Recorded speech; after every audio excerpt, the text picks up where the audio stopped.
Well, the People's Campaign is really a collection of people who's come together to campaign on behalf of Mayor Toni Harp to be reelected for mayor of the city of New Haven.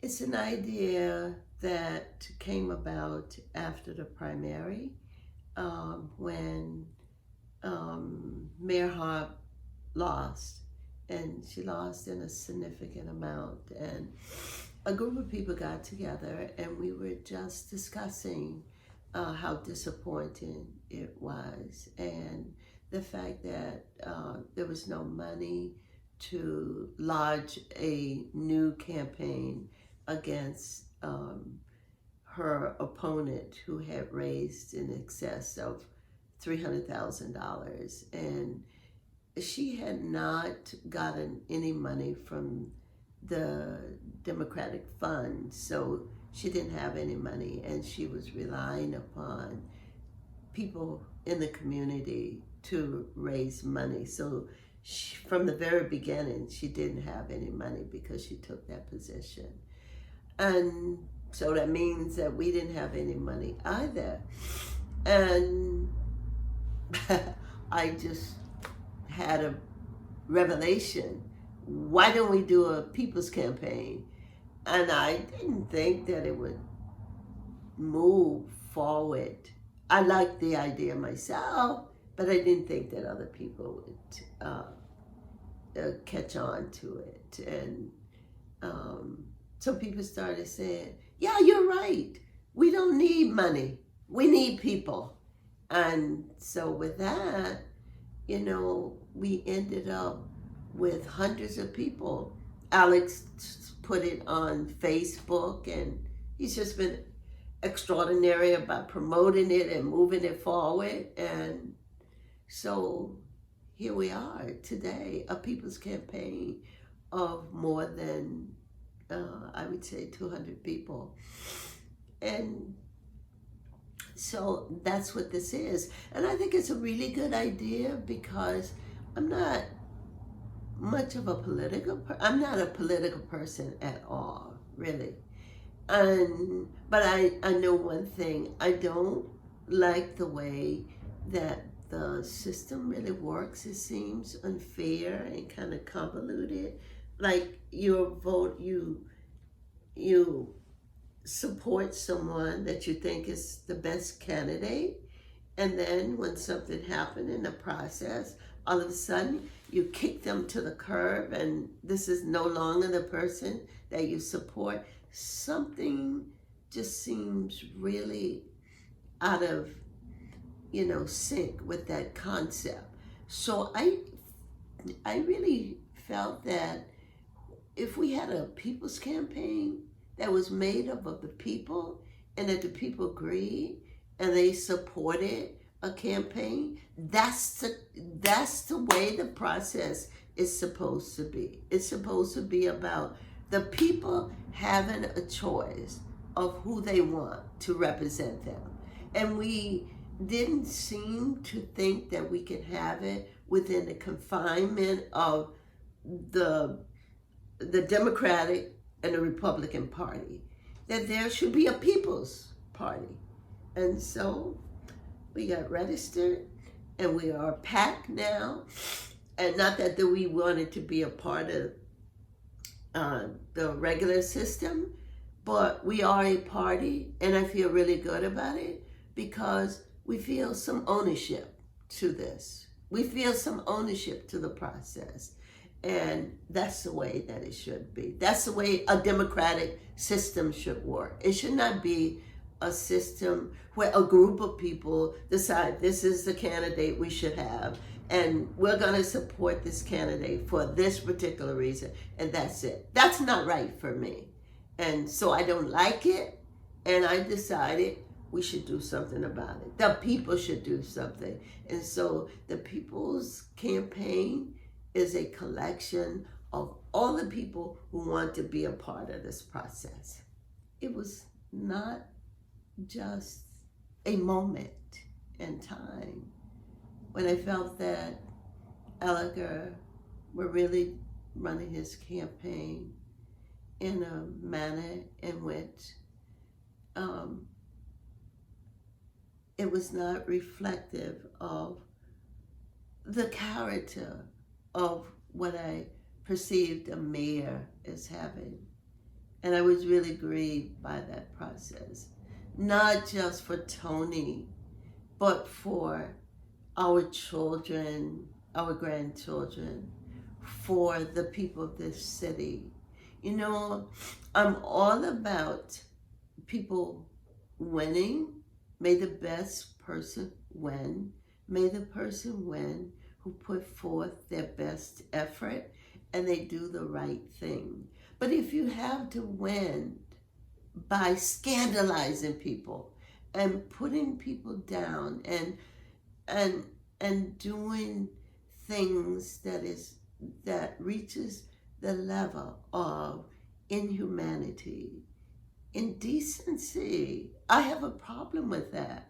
I have a problem with it because I view myself as a person who stands out firmly for righteousness and justice. And so when you stand for what is right and what is just, you stand up for what's right and what's just for all people. Like you're not selective about it. And I'm not selective about it. So it's not elegant per se, because if Mayor Toni Harp had done exactly the same thing that Elegant did, and Elegant came to me and Elegant said, have you seen what Mayor Harp has been doing? I would have done the same thing for Elegant. And everybody who knows me knows that I'm telling the truth. I stand up for what's right and for what's just. And so I would, no. That's not right. And that's not the example that I want for my children and my grandchildren. You don't behave in that kind of manner. And he said some despicable things about Mayor Harp. And I think the other part of it that really grieved my spirit also was the fact that he did this to a woman who for all of her life, she has been the most kind and the most gentle spirit and the most charismatic and the most classy person that you ever want to meet. She's very humble. She doesn't have that offer nasty fighting spirit. That's the other reason that I jumped in and said, because the entire time that this campaign was going down, I watched it, and I watched it carefully. And every day that I would get yet another nasty piece of literature in my mailbox, my heart sunk for not only Toni, but it sunk for my children, my grandchildren, and for even his children. I said, this is not right. This is not the kind of message that we want to send. And New Haven, as far as I'm concerned, I was born in the backwoods of Alabama, where character is everything. You may not have money, and you may not have shoes to wear, but it is God who gives you character. And so you get that character by the way that you conduct your life, the way in which you deal with other people. That's it. And so I was really, that bothered me tremendously. Yeah. And as a matter of fact, my son, who would sometimes check the mailbox, said to me, another piece of bad news. And we got inundated with it. And he and I had a conversation, and he says, I wonder what this guy thinks this is doing to the psyche of the community. That was awful. And we're going to have a mayor like that? This is not about Toni Harp. This is much bigger. I don't like that. Okay, if the Democratic Party want to put forward someone who could do it better, okay, go right ahead. And let's see what happens. But don't try to trick us into thinking that we have the cream of the crop and that you're going to do all of these wonderful things for the community. You first have to get some. And don't ask me to come and unite with you after you've done it. You have to correct your situation. If I had treated someone in that kind of manner, the first thing I would want to do is go and beg the community. And so I'm so sorry for what I did. I apologize. That was not right. And even if, like, I spoke with Elika's wife and about it, and she said, well, we could have done some things that were nastier than that. And I, really? She said, yes, some people gave us, put some other flyers together, and we decided not to do them. Well, I thought, well, in some ways, I guess that speaks for you to some extent, that you didn't go as far as you could have gone.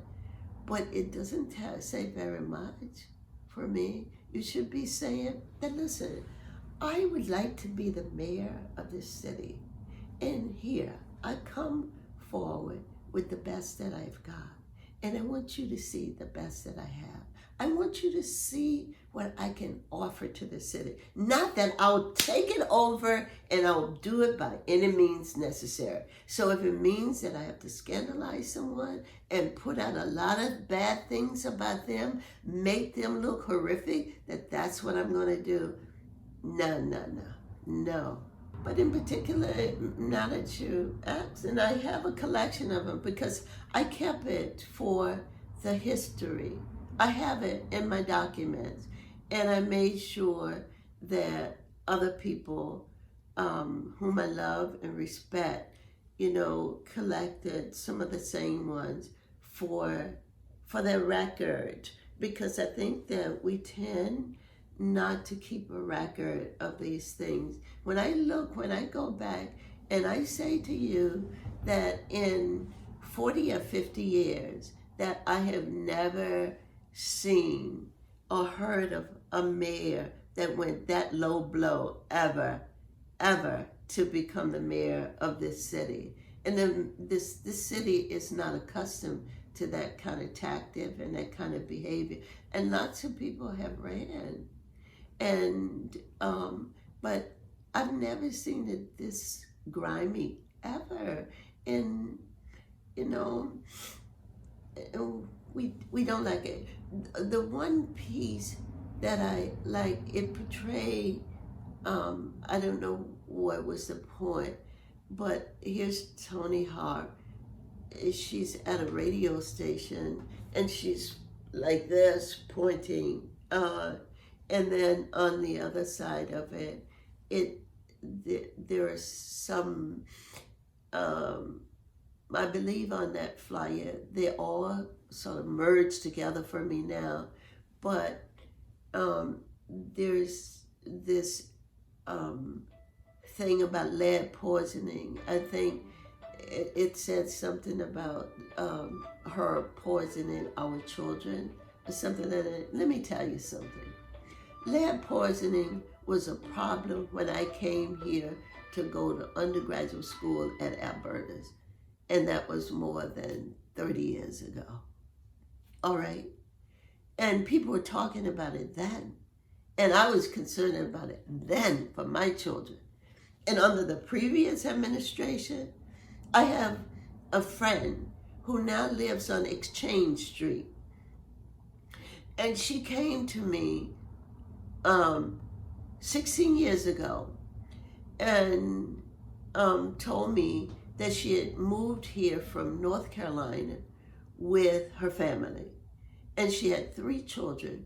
And within a very short time, all 3 of them had lead poisoning. That was under the previous administration. Had absolutely nothing to do with Mayor Toni Harp. That's unfair. That's wrong. That's not right. Why do you blame her for the problems that this city have had for its duration? That's not right. And the previous administration knows that lead poisoning was an issue. And I'm surprised that they got even the New Haven legal system, whom I respect that organization. You too try to lay this at Toni, at her foot. No, you cannot do that. Maybe it's because some people want to have a job or a connection with Gallagher. I don't know. But I tell you one thing. I can speak objectively about this.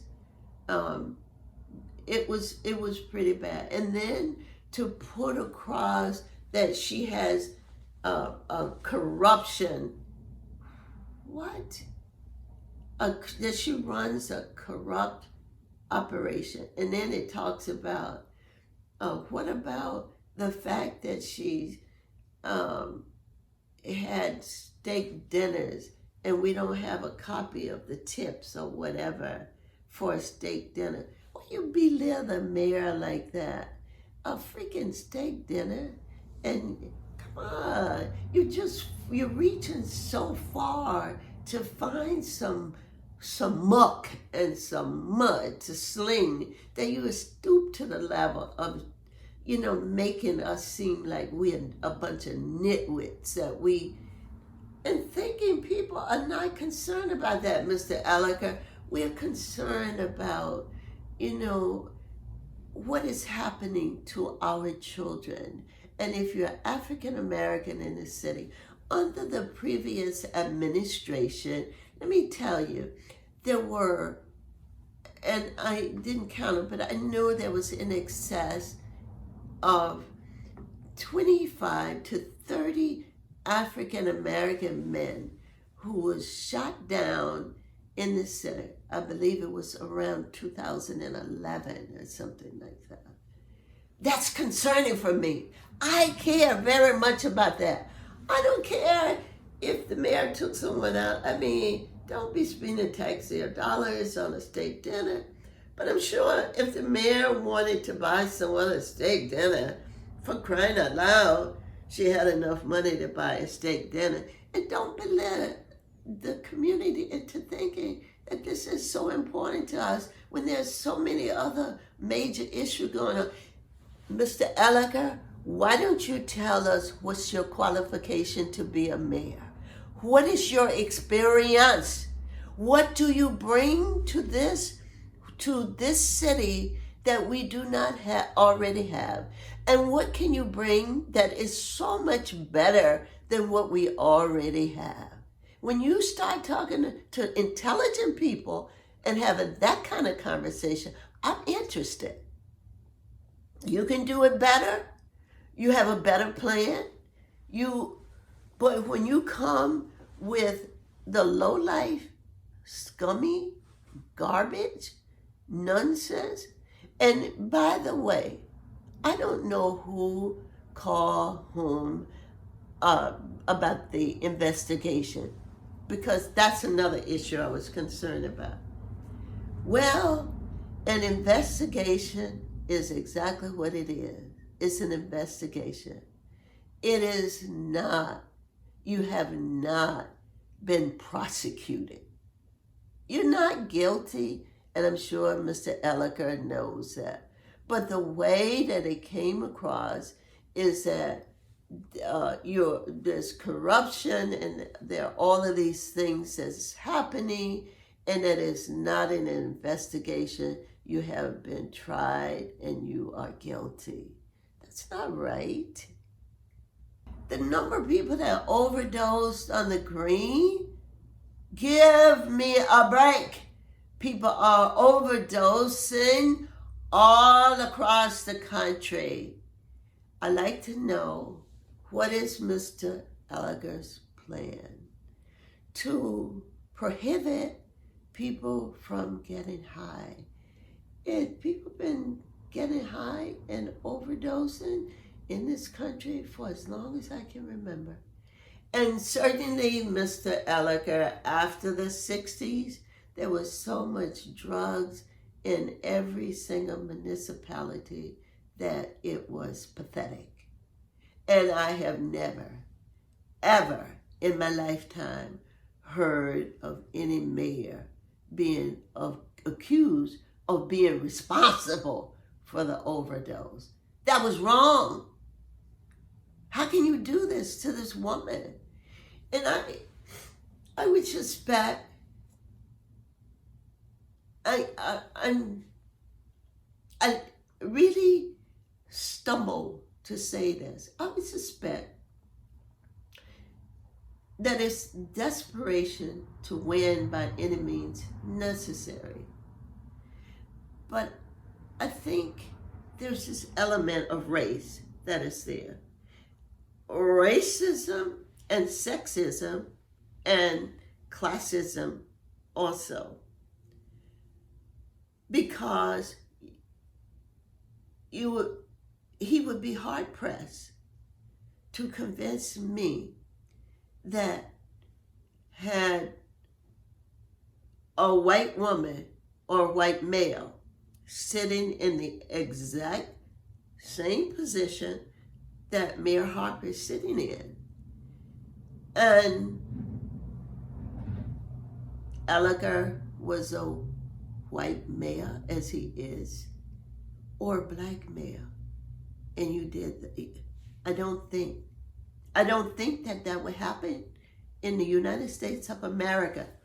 So a lot of the issues roll back in a very violent kind of way. All of the progress that I assume that we have made during the civil rights struggle. We worked so hard to get to the point where having African American mayor was acceptable. And if we go back and we look at the history of the city, 400 years, and 400 years, it took us 300 and almost 75 years before we can get a black mayor. And the first one was John Daniels too.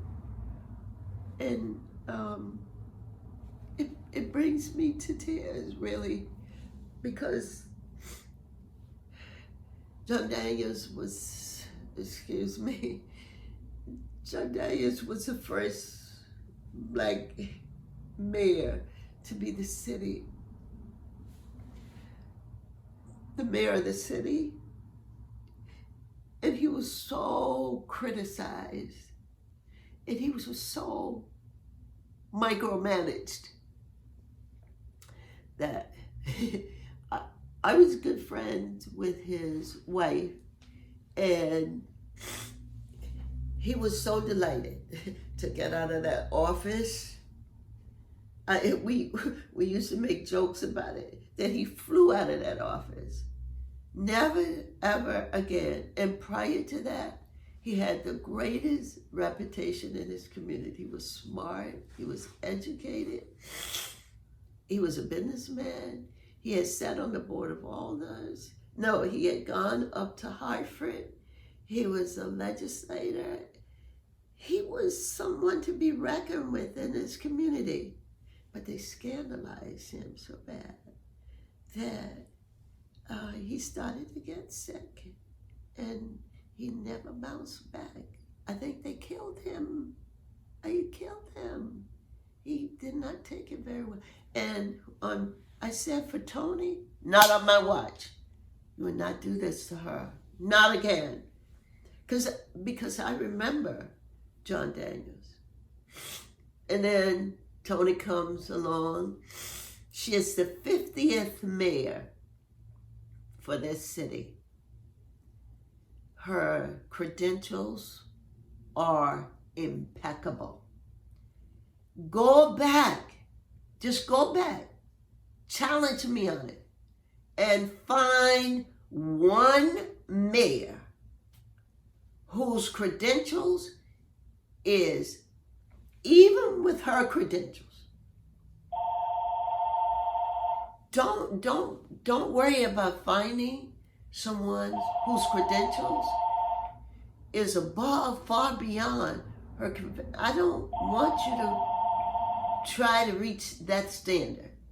Just make it even with her credentials. You would be hard pressed to find any mayor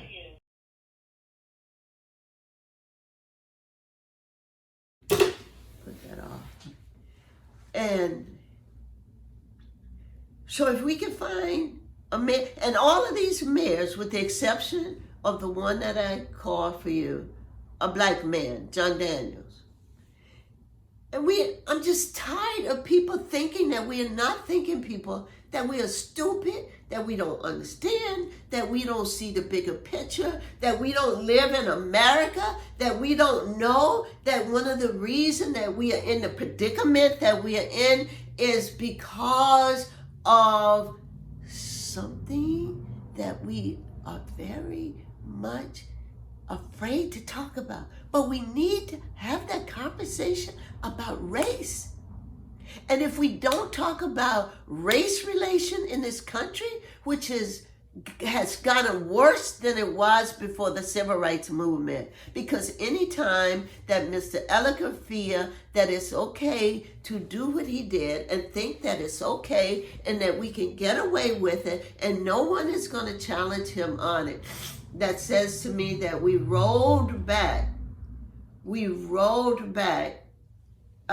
race relation to a place and time when it was okay for the white man to do whatsoever he pleases to black folks, and we found it acceptable. As a matter of fact, he went out and found some black people. He already had a few black people, and that's always been the history of people in our community. He found some people who were perfectly willing to say, okay, I don't know what he offered them. I don't know if he paid them anything, but that's always been the case, where you could find one or two people who would go along with something that they know is not right and do it anyways. In every race, you can find that. But by and large, it's a small group of people. And he talks about the black community as if he's talking about, don't patronize us. We're not stupid. Don't patronize us and speak on my behalf, on behalf of the majority of the people in this community. You can't speak for us in that kind of way. Where did you come from anyways? You come here, you go to Yale for 4 years, you get out of Yale, you find a little job doing some community garden or some whatever, land trust or whatever, and now you become the expert to tell us what we need and what we want in this community? Really? Seriously? Well, I was telling her how I felt about the literature that was being delivered to my home and that I didn't appreciate it. And I thought that I didn't care who was engaged in that kind of activity, that I thought that it was despicable, that it was wrong, and that it was demeaning to the community as well as to the person who was doing it. And she did say that there was a, I think the reason that they did it, because she said that there were two things, and I want to make sure that I get it correctly. The conversation was like, well, Toni's campaign manager made a statement to the press, and I'm paraphrasing, but the essence of the conversation is here. She said they did it because the campaign manager, Ed Corey, accused her and some other person of tipping off the FBI, which triggered an investigation into the Harp administration. And then she justified it further by, so that was one of the reasons that they did it. And she wanted me to know that they justified it by saying that they could have done some worse things, and that some people had given them some worse material. Well, that doesn't speak well for you to say that you had worse material than that, and that no. I would have been ashamed to say that I had worse material and I could have used it. No, I could have not used it, because you know what? I have morals, I have values, and I have principles that I stand on. And no, that's not even worth mentioning.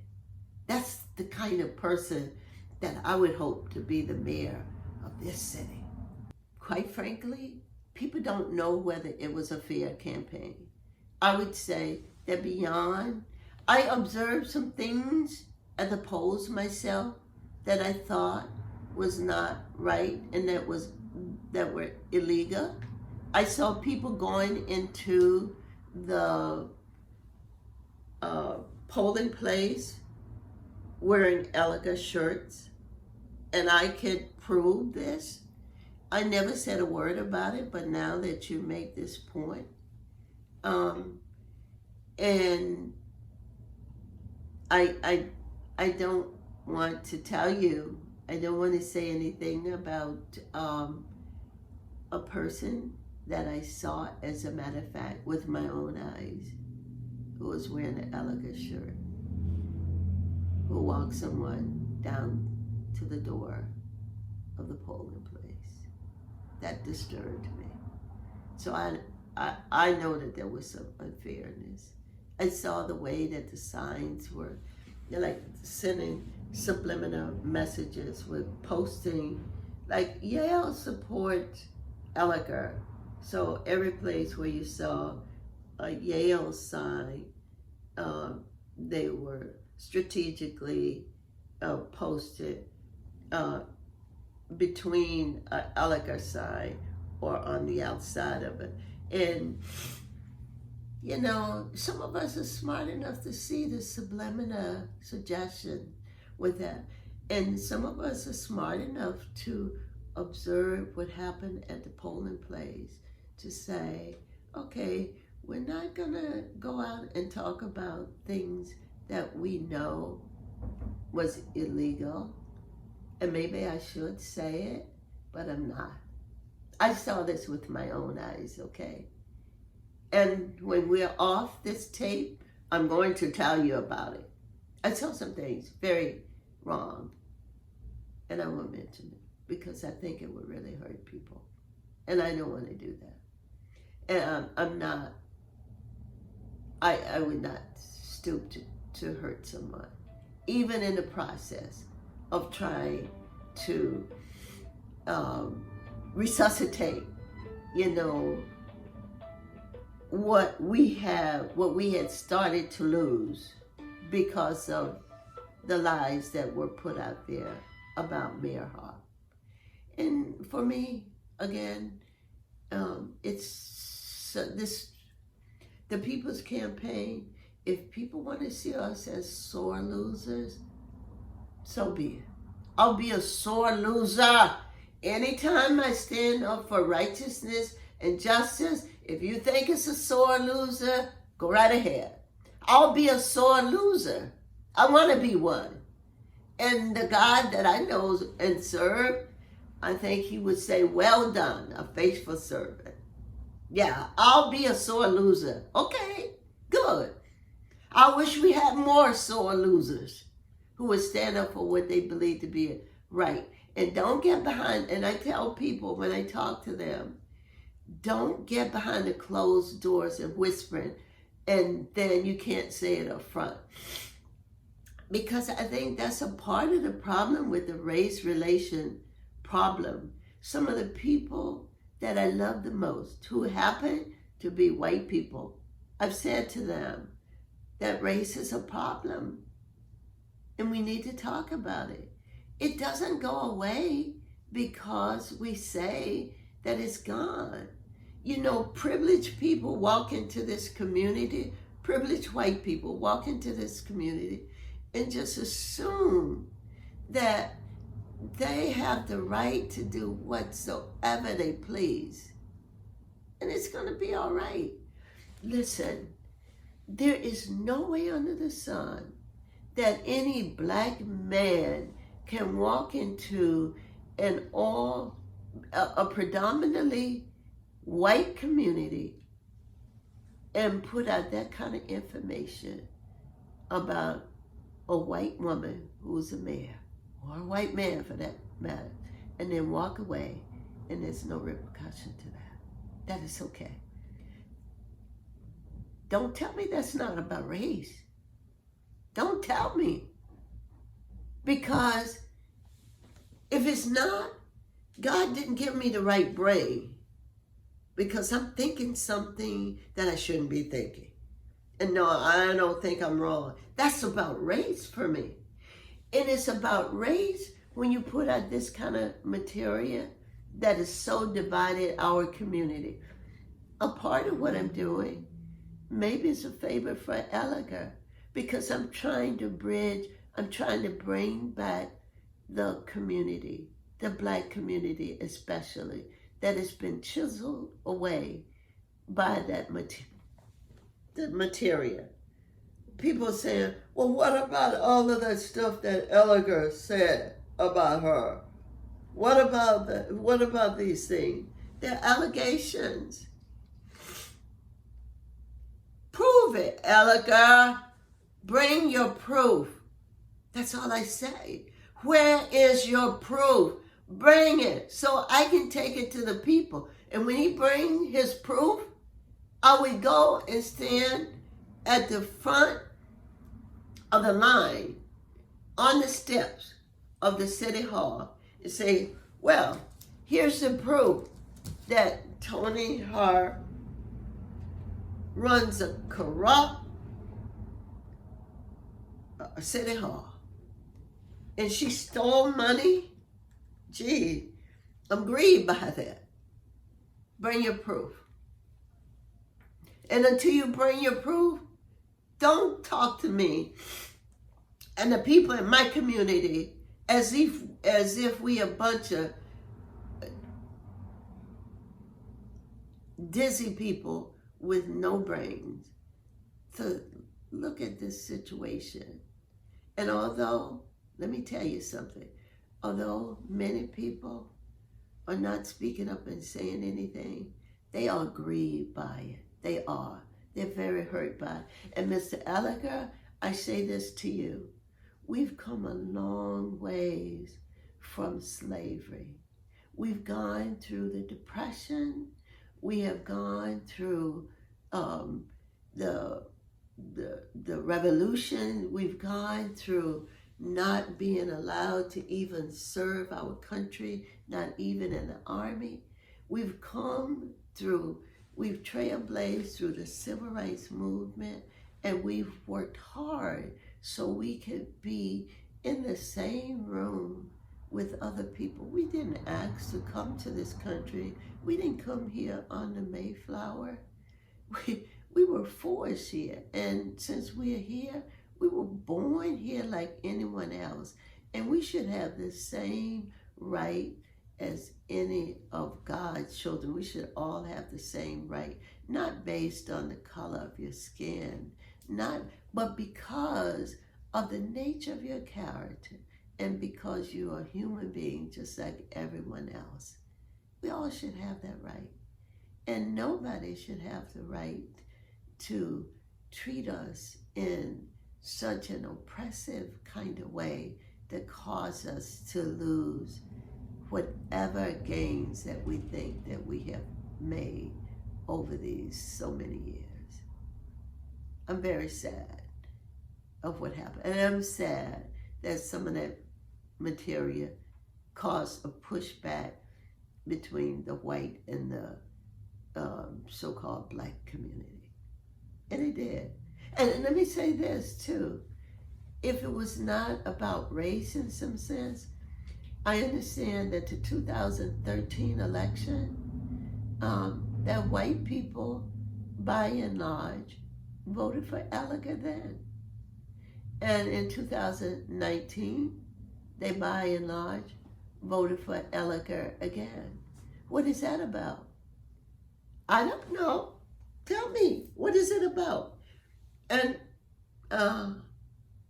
Gallagher knew this. So he knew he would get the white votes, and he didn't concentrate that much in that community because he had it wrapped up. He concentrated on scandalizing Toni and putting out all of this horrific. And guess what?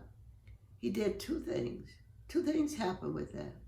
White people voted for him in record number, just like they did in 2013.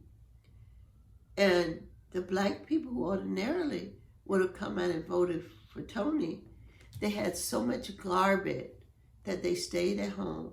They were paralyzed. And a part of them voted for Gallagher because they believed what he had written. That's sad. That is really sad. In 2019, Dr. Martin Luther King, Malcolm X, and people like that must be turning over in their graves. And we don't even want to talk about it. People whispering and saying, well, you know, don't say anything about white and black because they're going to say that you're using a race card. Don't use a race card. Don't no one want to use the race card. Or white people always tell us that when we say that I feel oppressed, I feel that there's some reason that my son is always out looking for a job and he can't find a job. You know, that we call the good people that we know and beg them for jobs for our children, and we can't find a job. They can't find a job, and you say, don't use the race card. What is that about? Is it just privilege or what? And privilege is a part of the race thing too. People who you have privilege because you're white, not because you're black. That's part of it. That's part of that struggle. So if we really are sincere about moving the country forward, especially in light of the leadership, the national leadership we have, and I think that the national leadership is impacting upon what is happening in municipalities across the country.